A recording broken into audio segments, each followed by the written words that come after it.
and welcome to it was a quick afternoon build, and I suppose I'm gonna go through and show it can be a cheap hobby to start with. Nothing too fine, suggest things you can do to make it cheaper, like borrow a power drill and bit. And after that, when you have a power drill and bit, if you have a few castings to do, drill them all open, then put them back together with an elastic band till you're ready. Anyway, I've been shopping today and I bought a set of Warhammer. Don't worry, I'm not getting particularly into it, although I may do these figures, I may not. I don't know, it's actually a paint set. I got a few paints to try out and paintbrush. Quite expensive as it goes for paints, but they're not bad for details and stuff. Whilst I were out, I also visited the Hot Wheels stand and got 357 Chevys, whatever they are. I bought them for the wheels and I may use the body off one. They're not a bad little... I've not worked out if they're casting or a plastic body yet, but they're a nice little car. Maybe make what do you call out of it? An high riser. And it's what? Bigger Bella it's called. I might be able to do body mods on it. It's strange in that there's no window unit. Anyway, here's the casting I bought to mess around with.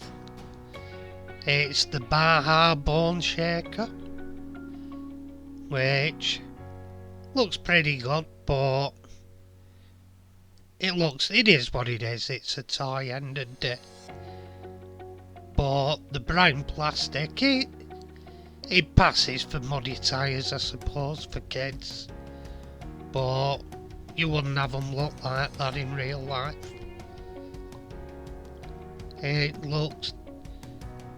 My exercise really is to make it look a wee bit better,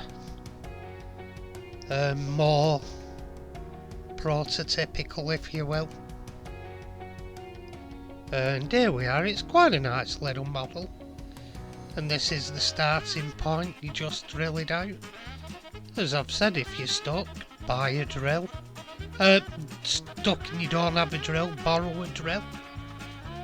And drill a few cars out at once while you have the drill. Then give it back. And here we are, unclip the base.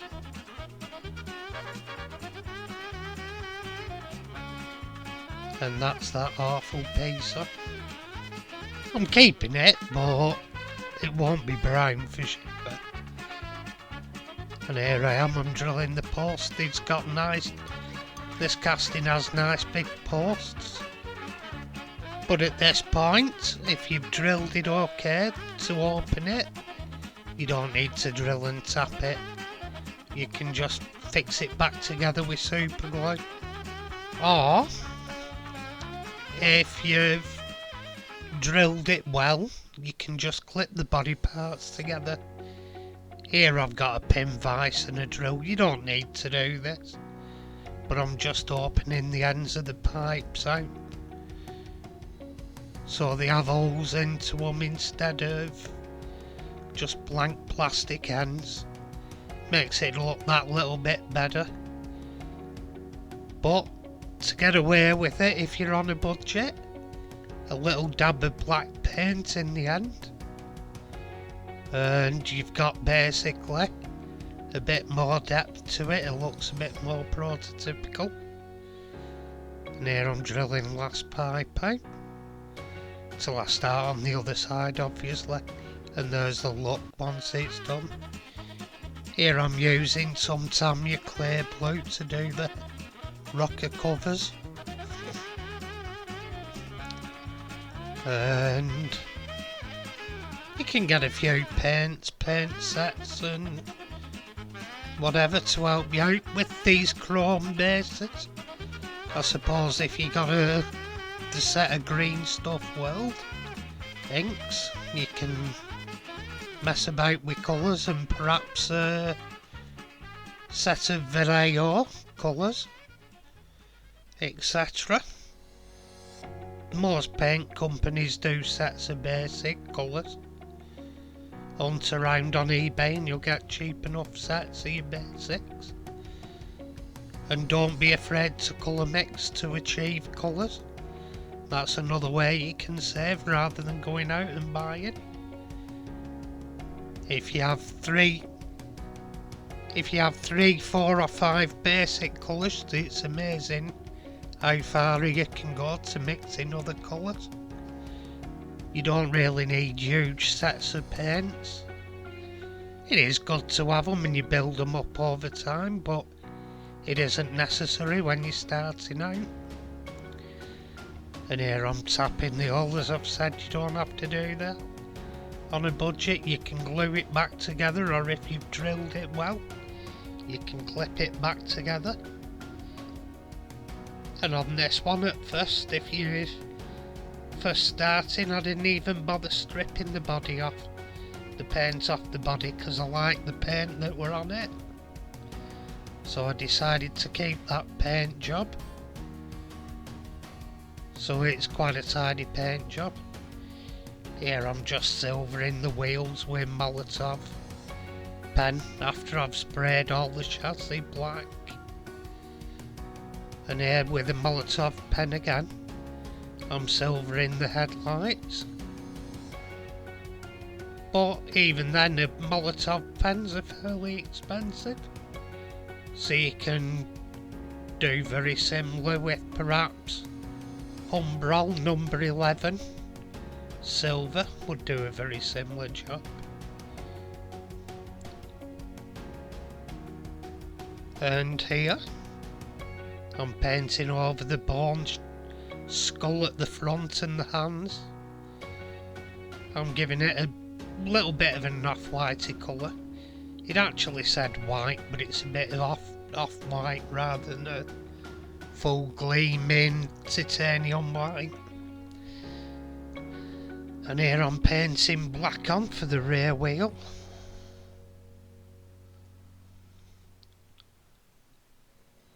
Just around the area of the rear wheel on the rear shelf of the car. I've done red seats on the interior. It's not brilliant painting, the red could have done with another coat, but at the end of the day it's inside, you're hardly going to see it because it's a very small cabin. And here I'm painting Tamiya yellow over the Molotov pen finish, the silver, to give like gold effect wheels. And there you can't quite see it, but I'm doing it on the bumper. There you have bumpers come into view. It's like a row bar, if you will, or nudge bar. And there we have the basic white skull effect. So at this point I decided to put wash on. What I'm putting on is a flesh wash, just to give it the fleshy colours in it that's in bone. And later on I go over it with a sepia wash as well, and then an umber wash for the absolute darkest areas, which gives quite a nice effect of bone, I think.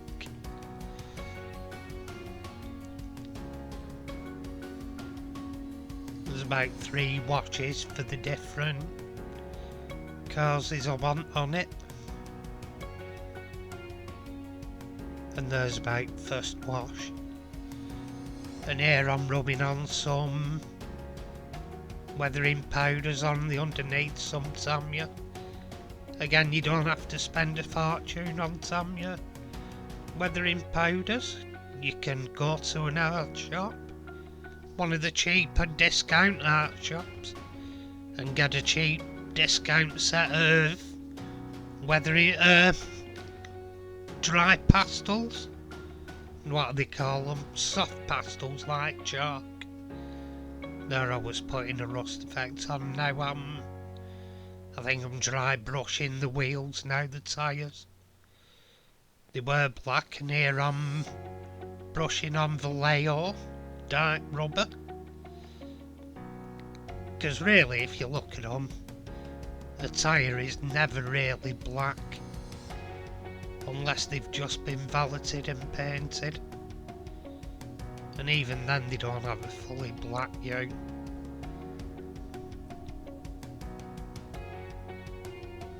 So that, it gives the effect of giving depth to the tyre as well. Because you have the deep areas in the shade, in the tread. And you have the top areas in the light. So it gives just that bit of depth to the tyre.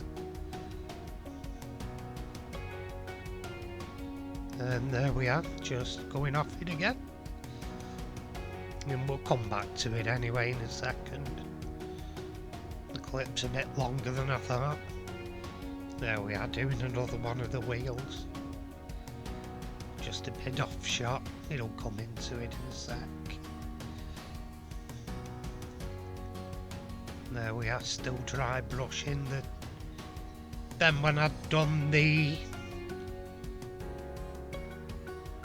dark rubber, I went over the top with light rubber. 3-stage process really, so the tyres look a bit more tyre-like.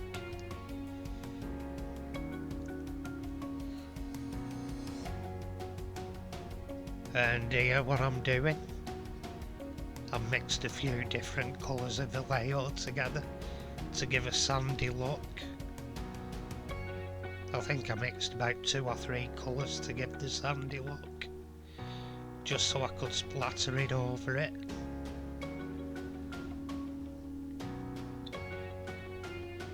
Here and there, not overdoing it, not overkilling it, because I always feel less is more on weathering.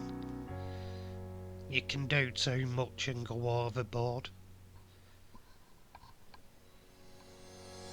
There we are, still splattering it. It's a good way of doing it. It's something I've picked up over the years. More with me painting for me art. There's loads of techniques I use for that.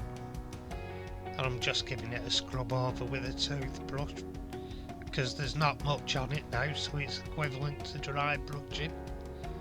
And it's giving it the top bits of sand it had picked up.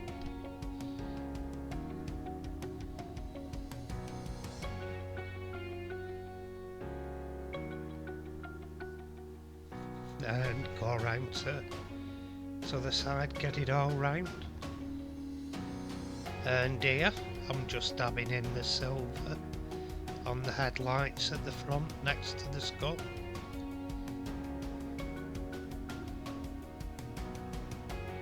Just touching that in.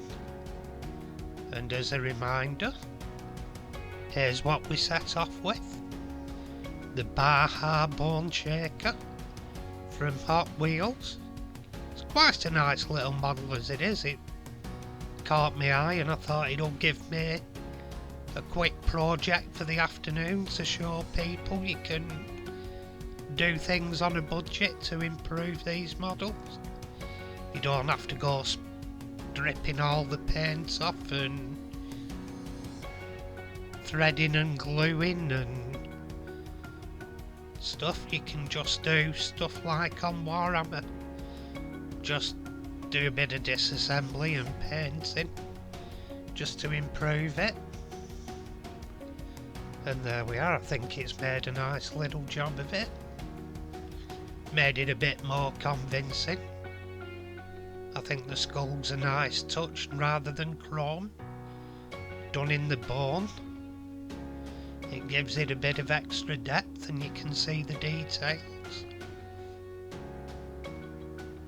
and the top of the engine, it looks a bit better where it's not all chrome. The base underneath the carbs is more realistic metal, and I went over it and give it a wash in Nuln Oil, a Games Workshop colour. It's just basic bits of painting to improve a model. It's an easy way to get into it. With easy tools you'll have around, the worst you'll have to do is borrow a drill. And as I've said, while you've got it, drill a few cars open and take them back together till you're ready to do them. Anyway, thanks for watching.